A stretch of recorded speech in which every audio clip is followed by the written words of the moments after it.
Hello friends, welcome back to my channel pregnancy and parenting. और आज हम बात करने वाले हैं प्रेगनेंसी के 7th मंथ के बारे में।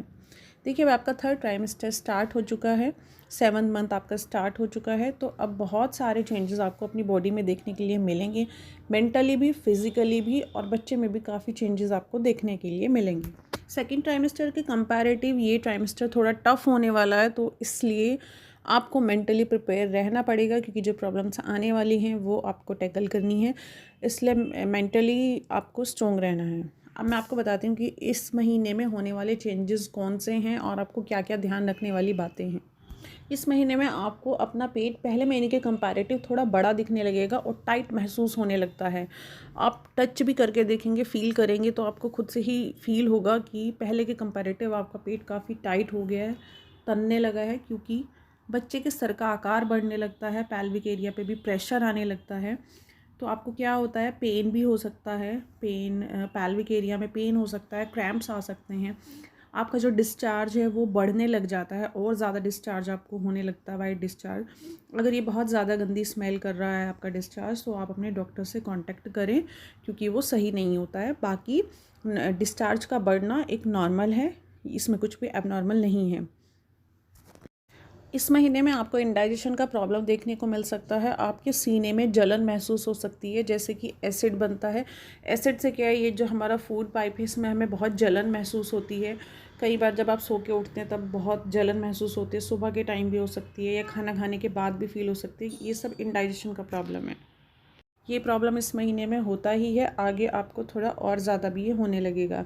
अब बात करते हैं हम ब्रेस्ट के बारे में। ब्रेस्ट का साइज़ नॉर्मल साइज़ से थोड़ा बढ़ने लग जाता है, डार्क कलर होने लग जाता है, और उसके साथ ही साथ ब्रेस्ट से लीकेज भी स्टार्ट हो जाता है कुछ लोगों को इस महीने में, कुछ लोगों को नेक्स्ट मंथ में, और कुछ लोगों को नहीं होता है। तो अगर आपको ब्रेस्ट से लीकेज हो रहा है तो इसमें घबराने वाली बात नहीं है, ये नॉर्मल है। और अगर आपको ज़्यादा लीकेज हो रहा है तो उसके लिए आप ब्रेस्ट पैड यूज़ कर सकती हैं। उसको यूज़ करिए तो आपके कपड़े ख़राब नहीं होंगे, और ये बिल्कुल नॉर्मल है। इस महीने में आपको बॉडी पेन शुरू हो जाता है, क्योंकि आपके बैकबोन पे बहुत प्रेशर पड़ता है, आपका पेट बढ़ने लग जाता है, जिसकी वजह से आपको बॉडी पेन हो सकता है, बैक में हो सकता है, स्टमक में हो सकता है। आपके पैरों का दर्द बढ़ने लग जाता है, क्योंकि पैरों पे जो है स्वेलिंग वो दिखने लग जाती है, स्वेल होने लग जाते हैं, क्योंकि आपका वेट भी काफ़ी गेन होने लग जाता है। इस महीने में आप देखेंगे काफ़ी तेज़ी से आपका वज़न बढ़ेगा। एक आप ऑब्ज़र्व करिएगा, आपका गर्भाशय जो है इस महीने में जब बढ़ने लगता है, जिसकी वजह से आपका पेट काफ़ी बड़ा होने लग जाता है, और जो आपका गर्भाशय है वो नाभि के ऊपर तक लग जाता है। इसके पहले आपने देखा होगा सेकंड ट्राइमेस्टर तक क्या होता था, नाभि के नीचे तक ही गर्भाशय रहता था, लेकिन अब वो फैलने लगा है, वो बड़ा होने लगा है, तो नाभि के ऊपर तक आने लगता है, जिसकी वजह से हमें सांस लेने में प्रॉब्लम होने लगती है, हमें ब्रीदिंग में प्रॉब्लम होती है। जब हम लेटते हैं तो लेटने के कुछ टाइम बाद ही हमें अनकंफर्टेबल फील होने लगता है, हम बार बार बैठते हैं, तो सांस लेने में कई बार दिक्कतें महसूस हो सकती हैं। तो वो नॉर्मल है, और वो होता है क्योंकि गर्भाशय जब बढ़ने लगता है तो हमें नेचुरली ब्रीदिंग में प्रॉब्लम होने लग जाती है। इस महीने में आप देखेंगे कि आपकी रात की नींद बहुत डिस्टर्ब होने लगती है। आपको या तो जल्दी से नींद नहीं आती है, बहुत लेट तक आपको नींद आती है, या फिर अगर नींद आ जाती है तो वो बार बार नींद टूटती रहती है, बार बार आपको पेट में बहुत भारीपन महसूस होगा, आप बहुत अनकंफर्टेबल फील करेंगे, करवटें बदलते रहेंगे, क्योंकि वो वही है, बॉडी के ऊपर प्रेशर पड़ता है, तो हम बहुत अनकंफर्टेबल हो जाते हैं, जिसकी वजह से हमारी रात की नींद डिस्टर्ब हो जाती है। बहुत थकान महसूस होने लगती है, कई बार बहुत वीकनेस होने लगती है। आप थोड़ा सा ही काम करेंगे, थोड़ा सा ही देर खड़े होंगे, तो आपको ऐसे बहुत ज़्यादा थकान लगने लग जाती है।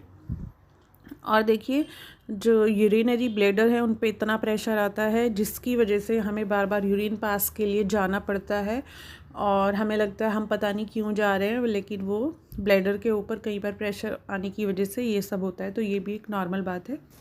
अब इस महीने में देखिए, जो आपका बच्चा है वो बाहर की आवाज़ें सुन सकता है और रिस्पॉन्स दे सकता है। आप ट्राई कर सकते हैं, बच्चे को म्यूज़िक सुना सकते हैं, कुछ अच्छी बातें सुना सकते हैं, गर्भ संस्कार की क्लासेस ले सकते हैं, या फिर उससे रिलेटेड वीडियोस देख सकते हैं। आपका बच्चा रिस्पॉन्स करेगा, क्योंकि अब इस टाइम पे आपका बच्चा आइज़ भी ओपन क्लोज करने लग जाता है, ये महीने के एंड तक आते आते। और ये महीना ख़त्म होते होते कई लोगों का जो बच्चा है वो उसका सर नीचे की तरफ आने लग जाता है। इसलिए 8th मंथ में हमें बहुत ज़्यादा ध्यान रखना पड़ता है। 8th मंथ के लिए मैंने अलग से वीडियो बनाई है कि उसमें क्या प्रिकॉशन हमें लेने चाहिए, जिसकी वजह से प्रीमैच्योर डिलीवरी बच्चे की नहीं हो। 7th मंथ में भी आपको बहुत सारी सावधानियां रखनी पड़ती है। हर महीने की अलग सावधानियां होती हैं और कुछ सावधानियां ऐसी होती हैं जो पूरी प्रेगनेंसी में चलती है। जैसे कि 7 मंथ में मैं बात करूँगी, आपका पेट ज़्यादा बढ़ जाने के कारण आपको रॉन्ग पोजीशन में जो है बेड से नहीं उठना है। जब आप बेड से उठें तो साइड से करवट लेके ही उठें, ऐसे सीधे नहीं उठें। गलत तरीके से उठना या बैठना आपको बहुत नुकसान दे सकता है, आपके बच्चे के ऊपर बहुत बुरा प्रभाव डाल सकता है, क्योंकि आपका बच्चा अब काफ़ी बड़ा हो चुका है। तो अगर आप ऐसे झुकेंगे, गलत तरीके से उठेंगे, सीधा सीधा प्रभाव उसके ऊपर आने वाला है। तो आपको उठने बैठने का बहुत ध्यान रखना है, झुकना नहीं है, आपको सीधा झुक के कोई काम नहीं करना है। नेक्स्ट है आपका सोने से रिलेटेड, ना तो पीठ के बल सोइए। आप पीठ के बल सोएंगे तो आपकी बैकबोन पे बहुत ज़्यादा असर आने वाला है, बहुत बैक पेन ये आपको करने वाला है। और पेट के बल भी मत सोइए। कुछ लोग ऐसे थोड़ा झुक के उल्टा सो जाते हैं, वो भी मत सोइए। उससे क्या है, आपको रात में नींद में पता नहीं चलेगा, लेकिन पूरा प्रेशर आपका आपके पेट के ऊपर आ जाएगा, जिसकी वजह से आपके बच्चे के लिए वो हार्मफुल होगा। तो आप कोशिश करिए करवट लेकर ही सोइए, और करवट में भी आप उल्टे हाथ की तरफ यानी कि लेफ़्ट हैंड साइड में ऐसे करवट लेके सो सकती हैं। सबसे ज़्यादा कंफर्टेबल सिचुएशन, और बच्चे को भी इसमें बिल्कुल नुकसान नहीं होता है। और इस चीज़ का आपको स्पेशली सोने का आपको ख़ास ख्याल रखना है, ये सब पोजीशंस का। नेक्स्ट आता है आपके खाने पीने के बारे में। देखिए, अब 7th 8th और 9th मंथ यानी कि 3rd ट्राइमेस्टर, अब आपको खाने पीने का बहुत ज़्यादा ध्यान रखना पड़ना है, क्योंकि अब लास्ट में आपके बच्चे की जो ग्रोथ है और डेवलपमेंट है वो बहुत ख़ास होता है। आपके बच्चे का वेट भी अभी गेन होने वाला है। तो आपको हेल्दी फूड खाना है, पौष्टिक आहार खाना है, जिसमें आयरन हो, कैल्शियम हो। अच्छा खाना खाना है ताकि HB की कमी ना आए, कैल्शियम की कमी ना आए। पानी खूब पीना है ताकि आपके लिक्विड की कमी ना आए।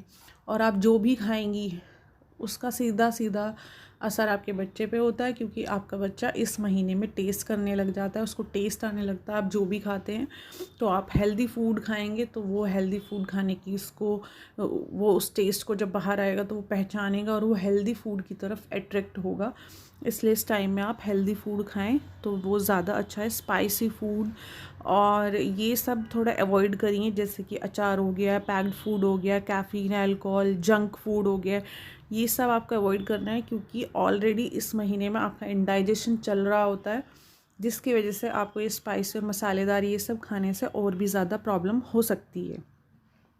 तो आपको खाने पीने का खास ख्याल रखना है। अगर आपका बच्चा मूवमेंट बहुत कम कर रहा है तो आप मीठी चीज़ कुछ भी खा सकते हैं। इस महीने में आपको मूवमेंट का बहुत ध्यान रखना है, डेली बेसिस पे रखना है कि पूरे दिन में कितनी बार मूव किया है। अगर आपको लग रहा है कि रोज़ के कंपैरेटिव आज कम मूव कर रहा है बच्चा, तो आप कुछ कुछ मीठी चीज़ें खा सकते हैं, जिसकी वजह से उसको एनर्जी मिलती है और बच्चा थोड़ा ज़्यादा मूव करने लग जाता है। बट अगर किसी दिन आपको लगता है कि बच्चे ने बिल्कुल मूव नहीं किया है या पूरे दिन में 1 से 2 बार ही मूव किया है, तो आपको अपने डॉक्टर को दिखाना है। अगर आपको पेट दर्द होता है क्योंकि इस महीने से फॉल्स पेन शुरू हो जाते हैं, फॉल्स पेन होते हैं जो लेबर पेन से पहले होते हैं, तो वो शुरू हो जाते हैं। अगर आपको कुछ भी पेट दर्द है, बहुत ज़्यादा है, कुछ भी है, तो आपको अपने डॉक्टर। अगर आपको डिस्चार्ज ब्राउन दिख रहा है, आपका वाइट डिस्चार्ज ब्राउन डिस्चार्ज दिख रहा है, या फिर ब्लीडिंग जैसे कुछ लग रहा है, तो भी आपको तुरंत डॉक्टर को दिखाना है। आपको वॉमिटिंग आ रही है तो अपने डॉक्टर से कंसल्ट करना है।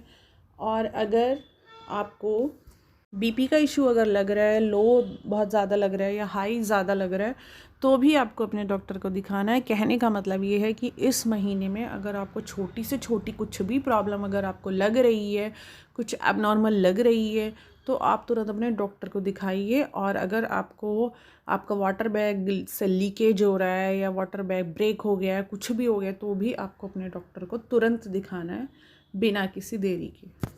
अगर आपको मेरा ये वीडियो यूज़फुल लगा हो तो प्लीज़ इसको लाइक करिए और इस वीडियो को शेयर करिए, ताकि जो न्यू मदर्स बनने वाली हैं उनके लिए वीडियो यूज़फुल हो सके, उनको सही जानकारी मिल सके, सही टाइम पे मिल सके। और आप मेरे चैनल को सब्सक्राइब भी कर सकते हैं, क्योंकि मैंने उस पर और भी बहुत सारी यूज़फुल इन्फॉर्मेशन आप लोगों के लिए रखी हुई हैं, और भी बहुत सारी यूज़फुल इन्फॉर्मेशन बच्चे से रिलेटेड मैं लेकर आने वाली हूँ।